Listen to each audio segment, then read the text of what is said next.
नमस्ते, मैं सिद्धार्थ शुक्ला। आज हम बात करेंगे एक ऐसे खबर की जो न सिर्फ चौंकाने वाली है बल्कि हमारे समाज के लिए एक बड़ा सवाल खड़ा करती है। पश्चिम बंगाल के मुर्शिदाबाद में हुए सांप्रदायिक हिंसा की कोलकाता हाई कोर्ट की ताजा रिपोर्ट ने सनसनी मचा दी है। इस रिपोर्ट में ऐसी बातें सामने आई है जो सुनकर आप हैरान रह जाएंगे। हिंदू समुदाय को निशाना बनाया गया, पुलिस खामोश रही और सत्ताधारी पार्टी के नेताओं पर गंभीर आरोप लगे। आखिर क्या है इस हिंसा का सच? चलिए इस कहानी को शुरू से समझते हैं। मुर्शिदाबाद पश्चिम बंगाल का एक ऐसा जिला जो बांग्लादेश की सीमा से सटा हुआ है। अप्रैल 2025 में यहाँ सांप्रदायिक हिंसा की ऐसी आग भड़की जिसने पूरे इलाके को हिलाकर रख दिया। बात शुरू हुई शमशेरगंज पुलिस स्टेशन के पास एक गांव बेड़बोना से। यहाँ एक जमीन विवाद जिसमें वक्फ बोर्ड ने हिंसा का रूप ले लिया। एक हिंदू व्यक्ति और उनके बेटे की हत्या कर दी गई और यहीं से शुरू हुआ एक ऐसा तांडव जिसने सैकड़ों जिंदगियों को तबाह कर दिया। कोलकाता हाई कोर्ट ने इस हिंसा की जांच के लिए 17 अप्रैल को एक 3 सदस्यीय फैक्ट फाइंडिंग कमेटी बनाई थी और अब इस कमेटी की रिपोर्ट ने जो खुलासा किया है वो बेहद डराने वाला है। पहला खुलासा, हिंदू समुदाय को जानबूझकर निशाना बनाया गया। अकेले बेड़बोना गांव में 13 से ज्यादा हिंदू घरों को जला दिया गया, मंदिरों को तोड़ा गया, मूर्तियों को नष्ट किया गया।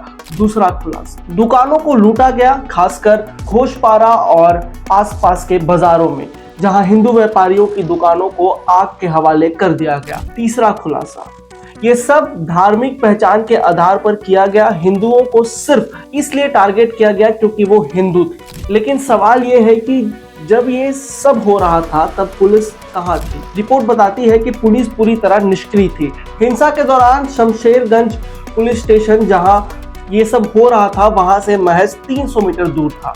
गांव वालों ने बार बार मदद के लिए फोन किया लेकिन पुलिस ने कोई कदम नहीं उठाया। इतना ही नहीं, रिपोर्ट में ये भी कहा गया है कि ये निष्क्रियता जानबूझकर थी। और अब बात करते हैं पॉलिटिकल इन्वॉल्वमेंट की।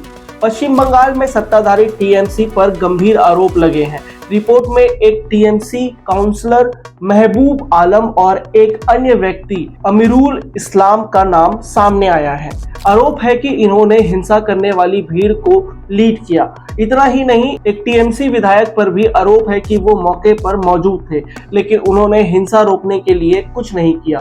सवाल ये है कि क्या ये सब सियासी खेल का हिस्सा है? अब इस हिंसा के पीछे की वजह को समझते हैं। हाल ही में भारत सरकार ने वक्फ संशोधन बिल पास किया था जिसका मकसद वक्फ बोर्ड की जमीनों का आवंटन में पारदर्शिता लाना था। लेकिन मुर्शिदाबाद में इस बिल को लेकर गलत जानकारी फैलाई गई जिससे सांप्रदायिक तनाव को हवा मिली और 10 से 12 अप्रैल के बीच हिंसा भड़क उठी और इसका नतीजा सैकड़ों परिवार बेघर, दुकानें तबाह और मंदिरों का अपमान।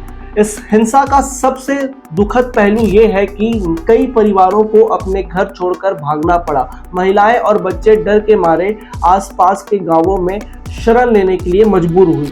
एक हिंदू मालिक के शॉपिंग कॉम्प्लेक्स को लूट लिया गया जिसमें 29 दुकानें तबाह हो गई। सरकार ने जो राहत दी वो नाकाफी थी और रिहैबिलिटेशन में भी देरी की गई। लेकिन इस अंधेरे में एक उम्मीद की किरण भी है। कोलकाता हाई कोर्ट ने इस मामले को गंभीरता से लिया है। कोर्ट ने आदेश दिया है कि मुर्शिदाबाद के संवेदनशील इलाकों को central armed police force CAPF की तैनाती जारी रहे। साथ ही पुलिस की नाकामी और पॉलिटिकल संलिप्तता की गहराई से जांच के लिए भी कहा गया है। ममता बनर्जी की सरकार ने इस हिंसा की निंदा की है। ममता जी खुद 6 मई को मुर्शिदाबाद गई थी और मुआवजे का वादा किया था, लेकिन आलोचकों का कहना है कि सरकार सांप्रदायिक तनाव को रोकने में पूरी तरह नाकाम रही और जो टीएमसी नेता इस हिंसा में शामिल बताए गए हैं उनके खिलाफ भी अभी तक कोई ठोस कार्रवाई की खबर नहीं हुई है।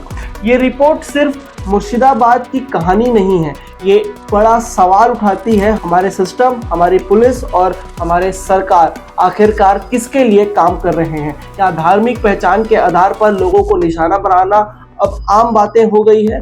और सबसे बड़ा सवाल, क्या इस हिंसा से पीड़ित को न्याय मिलेगा? आप इस बारे में क्या सोचते हैं? नीचे कमेंट बॉक्स में हमें जरूर बताएं और अगर आपको ये खबर महत्वपूर्ण लगी हो तो हमारे चैनल को सब्सक्राइब करें, लाइक करें और शेयर करें।